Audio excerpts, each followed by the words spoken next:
Halo, assalamualaikum warahmatullahi wabarakatuh. Bismillahirrahmanirrahim. Apa kabar semua? Semoga kalian semua sehat selalu ya. Baik, kali ini Pak Guru mau masih materi PLBJ Pendidikan Lingkungan dan Budaya Jakarta bab 10 alat komunikasi di Jakarta. Sebelum kita belajar, mari kita berdoa terlebih dahulu. Oke, berdoa menurut agama dan kepercayaan masing-masing. Berdoa mulai. Bismillahirrahmanirrahim. Robbi zidni ilman warzuqni fahman. Ya Allah, berilah saya rezeki ilmu dan kepahaman. Amin ya robbal alamin. Oke ya. Baik, di masa pandemi ini kita akan belajar jarak jauh. Kali ini coba kita bahas alat komunikasi di Jakarta. Di Jakarta berarti di tempat kita ya, tempat ibu kota Indonesia. Ada beberapa jenis alat komunikasi ya. Ada yang canggih, ada juga yang masih zaman dahulu. Oke, berdasar medianya ada media cetak dan elektronik. Media cetak ini biasanya contohnya koran, kemudian majalah, kemudian juga surat ya. Ini menggunakan kertas ya. Sedangkan untuk elektronik contohnya ya dengan handphone, HP ya, tablet, kemudian komputer dan PC dan laptop ya. Berdasarkan penyampaian pesannya ada yang satu arah dan ada yang dua arah ya. Kalau satu arah itu saya seperti kita hanya bisa mendengarkan atau membaca berita, tapi kita tidak bisa bertanya kepada si penyampai pesan. Sedangkan untuk yang dua arah yang ini kita bisa bertanya, bisa bercakap-cakap dan bisa berkomunikasi dengan baik kepada si pembawa berita ya. Oke. Dan di sini nih ada jenis-jenis alat telekomunikasi, cara menggunakannya. Oke, jenis alat telekomunikasi ini berdasarkan medianya ada dua tadi ya. Ada yang cetak dan ada yang elektronik. Ya. Kalau kita baca di sini ada dua ya. Contohnya di sini ada yaitu surat, koran sama majalah. Yang elektronik seperti HP ya. Sebenarnya selain HP ada juga ya, yaitu dengan radio, dengan walkie-talkie, dengan telepon genggam, telepon zaman dulu ya, telepon rumah. Alat komunikasi yang dua arah itu kita bisa membalas pesan yang disampaikan kita. Kita bisa bertanya, kita bisa berbincang dengan si pemberi pesan ya. Dulu untuk mengirim pesan itu sangat lama ya, artinya kita harus membutuhkan waktu yang lama, harus menunggu.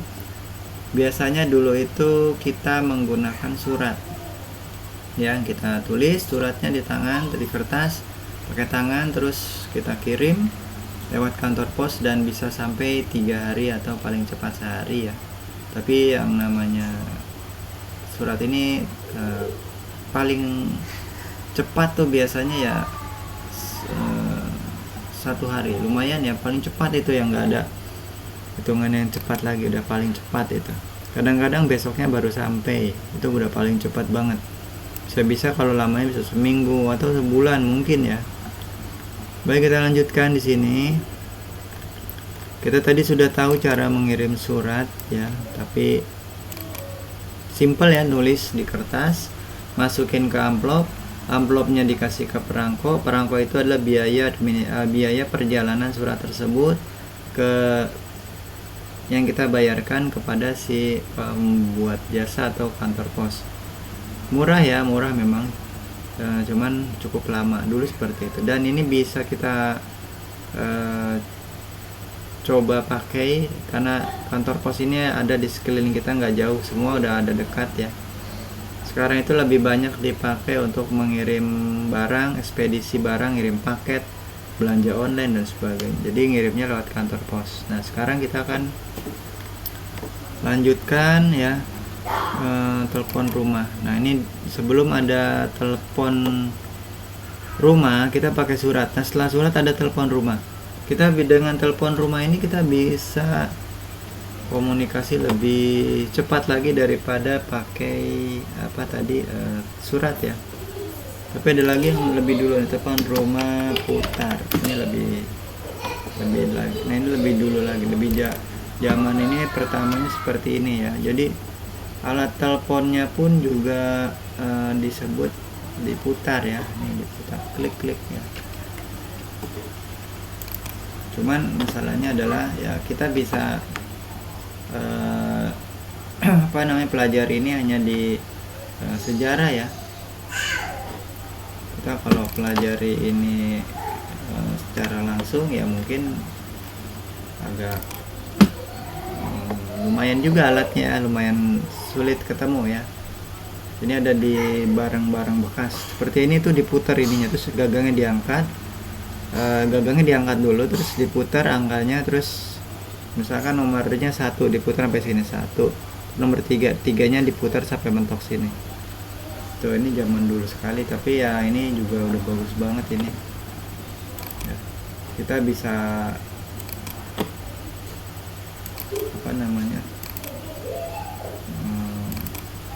pakai alat ini. Dulu itu termasuk canggih ya pada zamannya ya. Ini juga nih zaman dulu juga nih ya, ini telepon zaman. Oke baik, telepon itu akan beralih ke telepon yang lebih modern sedikit ya ini ya. Ini ada telepon yang seperti ini. Oke, ini kita ambil gambar yang bagus ya. Seperti ini teleponnya ya. Jadi kita nggak pakai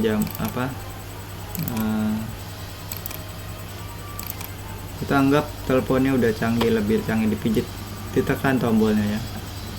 Oke, di sini banyak sekali telepon-telepon yang sudah tidak ada sekarang karena kita sudah pakai handphone ya. Kita nggak pakai lagi telepon yang ditekan ini, tapi ini masih ada ya, cuman sudah jarang ditemukan. Paling adanya di kantor-kantor, di pemerintahan, kemudian di sekolah, di kelurahan, di kecamatan, di puskesmas masih ada seperti ini ya. Tapi untuk di rumah-rumah masih ada yang pakai itu sedikit banget ya. Paling yang kita lihat tuh di rumah itu paling handphone ya, handphone. Oke. Ini udah paling ini nih yang di rumah tuh udah banyak handphone. Dulu pun ada BlackBerry sekarang udah nggak dipakai lagi ya. Jadi udah pakai yang oh ya, kita cara pakai telepon udah tahu ya. Sekarang kita mau pakai telepon. Oke. Pada saat kita memakai telepon ya, kita pertama itu handphone ya, di sini kita bicara handphone. Kita tuh pertama itu tekan tombolnya ya. Ini alat telekomunikasi. Oh ya, setelah tekan telepon terus kita ketik gambar hijaunya, nanti kita akan terhubung dengan orang tersebut. Ini ada gambar yang telepon, ini ada televisi, ini fax email. Fax email itu termasuk cepat ya, kita ngirim surat lewat kertas, kita masukin ke sini, nanti suratnya sampai ke sana. Ini radio, ini walkie talkie, handy talkie ya, ini alat telekomunikasi, ini berita koran ya, ini ada kaleng ya, alat telekomunikasi dengan kaleng ya, telepon ini udah canggih. Jadi kita bisa tahu betapa beragamnya ya alat telekomunikasi yang ada di Indonesia ini ya. Ini ada, nah ini ada lonceng, ini ada kentong, ini ada telekomunikasi juga zaman dahulu. Ini dulu berperan penting kalau manggil orang-orang seperti itu ya. Oke, sekarang udah canggih ya. Kita biasa pakai HP ya udah. Kita dulu pakai suratnya di sini. Oke, surat untuk pemberitahuan, untuk minta permintaan ya, alat bukti tulis. Ini juga kita pakai dulu ya, seperti ini ada perangkonya di sini. Oke, kemudian korannya menyampaikan informasi berita secara tertulis. Televisi masih ada sekarang ya, masih kita pakai, alat informasi, alat pendidikan, alat hiburan. Radio masih ada, cuman udah jarang ya pakai radio. Tapi di beberapa tempat masih pakai ya di sini. Tabloid nih masih pakai, sekarang pun masih ada yang pakai tabloid ya, majalah ya. Nah, ini yang sekarang nih handphone ya, kalian bisa SMS, bisa komunikasi, bisa bahkan sampai bermain game pun ada di sini. Apa aja bisa, mau belanja bisa ya, mau beli barang apapun bisa, harganya ketahuan. Terus kalian bisa ngirim surat, ngirim email, terus bisa komunikasi video call, bisa kelihatan mukanya. Dengan negara dimanapun kita bisa komunikasi ya. Jadi ini udah sekarang ini udah super canggih ya. Terus kita pakai juga laptop, ini juga hampir sama dengan handphone, cuman kalau Pak Guru bilang ini nggak bisa terpisahkan. Kalau buat pendidikan tuh handphone dan laptop ya. Kalau kita nggak pakai laptop, kita ngetiknya tugas-tugasnya kalau di kuliah, apalagi nanti saat kuliah ya, SMP pun sudah pakai laptop untuk kerja, untuk pendidikan, untuk tugas sekolah ya, banyak pakai laptop. Handphone untuk komunikasi juga, laptop juga bisa. Ini kedua-duanya hampir seimbang fungsinya ya. Cuman enaknya kalau handphone dibawa kemana-mana, portable ya. Kalau laptop di tempat, kalau dibawa kemana-mana bisa, cuman agak ribet ya, besar, karena bentuknya kan laptop besar. Oke, ini ada Telegram juga kayak WhatsApp nih, aplikasi ini udah ya. Oke, canggih sekarang itu, kita tinggal atur ya. Nih kayak mengenang zaman dulu ya, mengenang jalan zaman dulu jadul, waktu Pak Guru kuliah itu belum ada handphone seperti yang kita lihat sekarang ini ya. Nah, ini handphone ini tuh udah termasuk handphone jadul zaman dulu, tapi di sini dulu ini sangat luar biasa perannya dibanding yang telepon yang di rumah ya, telepon rumah. Telepon genggam ini sebentar. Oke, ini Pak Guru ambil di materinya.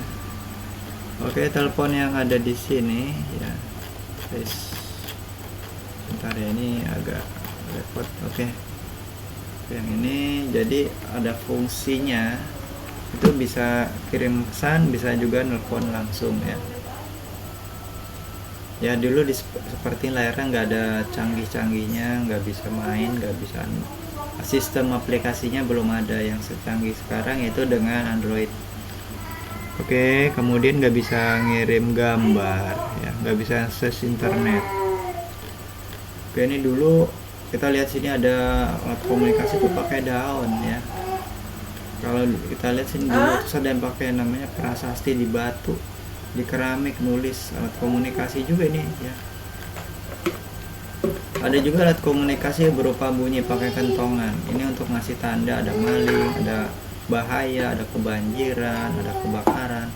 Tapi dipukul terus, tok tok tok tok tok tok. Biasanya ini ada di pos kamling ya. Kemudian ada lagi kulkul itu hampir sama dengan kentongan ya.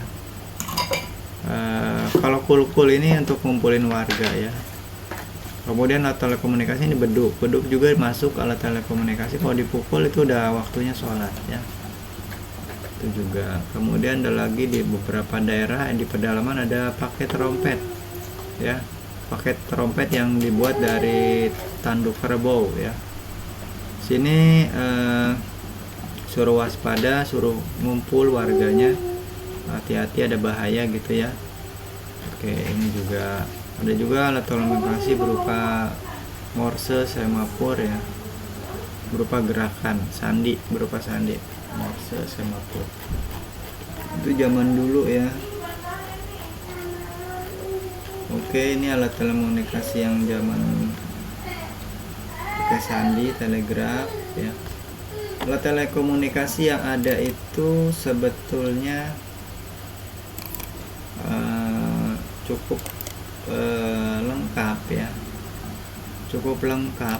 Cuman yang jadi pertanyaan adalah bagaimana cara kita menggunakan hal tersebut untuk hal-hal positif ya, termasuk untuk pendidikan, untuk belajar, untuk sekolah. Karena handphone ini saking canggihnya, saking bagusnya, bisa dipakai untuk hal yang baik dan bisa juga terbalikannya dipakai untuk hal-hal yang tidak baik atau hal yang negatif ya. Maka dari itu mari dengan pelajaran ini kita ambil hikmahnya bahwa alat telekomunikasi harus dikuasai, nggak bisa nolak. Jadi tidak ada yang bisa menolak alat ini, tapi harus juga kita ambil kehati-hatian penggunaannya, karena dengan pemakaian berlebihan kita akan merusak mata kita ya. Kemudian dengan pemakaian berlebihan kita akan merusak kesehatan kita, badan kita diem selama kita ada di depan handphone, dan juga itu juga akan membuang-buang waktu kita untuk hal-hal yang sekiranya lebih bermanfaat. Misalkan kita bantuin orang tua di rumah ya, bisa hal-hal lain lah yang lebih bermanfaat. Oke, Pak Guru rasa materinya sudah cukup banyak, lengkap menurut Pak Guru ya, dan kalian bisa lebih tahu lagi alat telekomunikasi apapun, baik yang tradisional maupun yang canggih seperti handphone dan laptop yang sekarang ini booming ya, sedang booming lah saat PJJ dan sebelum PJJ. Apapun itu teknologi secanggih apapun, harus kita hati-hati terhadap dampak negatifnya ya. Untuk dampak negatifnya itu kita sudah tahu, intinya gunakan seperlunya aja ya, gunakan seperlunya aja, tidak berlebihan. Kemudian kalau usia kalian tuh harus dalam pengawasan orang tua, usia anak sekolah dasar ya, anak SD ya, kelas 1 sampai kelas 6 sama. Kemudian untuk siswa SMP dan SMA pun juga sama ya, harus dengan pengawasan orang tua, karena kita di sini sekarang semua apapun itu informasi ada di handphone, baik yang baik dan yang buruk ya itu. Dan kita harus bisa, mau tidak mau harus bisa. Kalau kita tidak bisa, kita sendiri yang akan ketinggalan informasi, berita ataupun pendidikan dan sebagainya yang kita butuhkan. Harus bisa, tapi harus bisa memakai alat telekomunikasi, dan juga bisa pandai ya mengatur dalam pemakaiannya ke hal-hal yang positif gitu ya. Banyak pesannya di situ, pesan moralnya itu yang paling penting ya, dibanding kita punya untuk senang-senang gaya-gayaan ya, hindari itu. Baik, terima kasih. Mohon maaf apabila banyak kekurangan dalam penyampaian. Pak Guru sekali lagi ucapkan selamat belajar alat telekomunikasi lagi, baca lagi bukunya. Salam buat orang tua. Assalamualaikum warahmatullahi wabarakatuh.